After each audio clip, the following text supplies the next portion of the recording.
Thanks for staying tuned. I'm Colin Abrams with the HGP SPORTSCAST. Commonwealth Secretary-General Baroness Patricia Scotland on Thursday paid a courtesy call to President David Granger, during which she laid a proposal to host a Commonwealth Cricket Cup for 19-year-olds, both males and females. Stanford has more. The Secretary-General, who is currently in Guyana attending the workshop for judges and prosecutors, which is being hosted by the Commonwealth Secretariat and the Caribbean Financial Action Task Force, informed the head of state of a proposal to host a Commonwealth Cricket Cup for 19-year-old males and females from Commonwealth countries. She explained that cricket is a game that is enjoyed in the Commonwealth, and a championship like this will not only open doors for youths, attract people and investment to the Caribbean region, but will also serve as a vehicle for a cultural exchange. Additionally, the Baroness said that the Caribbean leg of the series will raise money for a fund, which will be dedicated to rebuilding of islands affected by hurricanes. Already several CARICOM heads have given their nod of approval for the plan to move forward, and Baroness Scotland said that she had also reached out to cricket legends such as Sir Vivian Richards, Clive Lloyd, and Mr. Keith Bradshaw from Australia. The Baroness said they have all expressed their willingness to lend support to this initiative. President Granger, too, after listening to Baroness Scotland, has signaled Guyana's support for this venture. For the HGP Sport, I am Stanford Howard. After the conclusion of the CFU Women's Challenge Series, new appointed head coach of the senior national women's football team, the Lady Jags, says the team has made progress and looks forward to participating in the upcoming CONCACAF qualifiers in May. The objectives of the recently concluded CFU Women's Challenge Series have been achieved. That's according to head coach of the Lady Jags, Dr. Ivan Joseph. Ghana now prepares for their next international encounter, which is the CONCACAF Women's Qualifier, where Guyana will play host during the latter half of May 2018. Dr. Joseph expressed the view in an interview that the Lady Jags are emerging as a more cohesive unit with every game, and that the team used the week in Trinidad to build grit, resilience, teach life skills, and transform the lives of the people who are a part of it. Dr. Joseph said the players executed the game plan in their respective matches. This, he said, sets a firm foundation for a solid team. The head coach said he is exploring the idea of adding more bodies to the team, since during the CFU Women's Challenge Series, they are missing quite a few skilled persons for specific positions. This, he said, needs to be fixed before the upcoming CONCACAF qualifiers in May. Ghana will host Group E of the CONCACAF qualifiers and will play Bermuda on May 23, Suriname on May 25, and Barbados on May 27 at the National Track and Field Centre, Lenora. All matches are scheduled for 19 hours.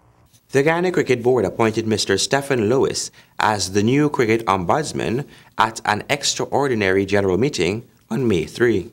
The filling of the vacant position was done by a voting system, which witnessed attorney-at-law Stephen Lewis and Mr. Cecil Kennard vying for the position. Mr. Lewis was the most successful candidate and was duly appointed Ghana's cricket ombudsman. Mr. Lewis graduated from the University of Guyana in 2002, after which he graduated from Hugh Wooding Law School in Trinidad in 2005. He is no stranger to the GCB, having served as a member of the GCB Disciplinary Committee for multiple years, during which he clearly became acquainted with the constitution governing the GCB. As a consequence, delegates at the recently held GCB's extraordinary meeting saw him qualified for the position.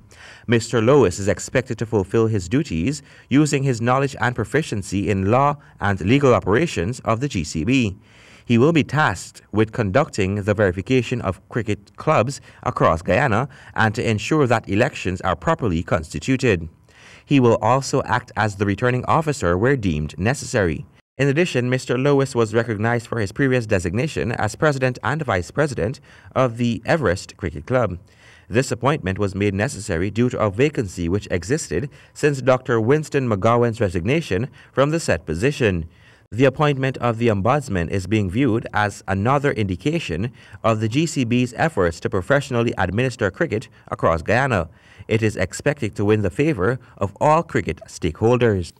West Indies has slumped to 9 in the latest International Cricket Council Test rankings, a historic low for the Caribbean side in the game's longest format. In the rankings released by the ICC The Windies lost 5 rating points to tumble to 67 and are now only above Zimbabwe, who sit on 2 points, having played just 14 tests inside the last 5 years. West Indies are also now 8 points behind Bangladesh, who picked up 4 points to move to 75 and take over 8th spot in the rankings. West Indies beat Zimbabwe 1-0 in 2-match series last November, but enjoyed no point gains from that success. And moving on to CPL news. News coming out of the CPL confirms that West Indies captain Jason Holder will lead his home team, the Barbados Tridents, in the upcoming 2018 CPL tournament.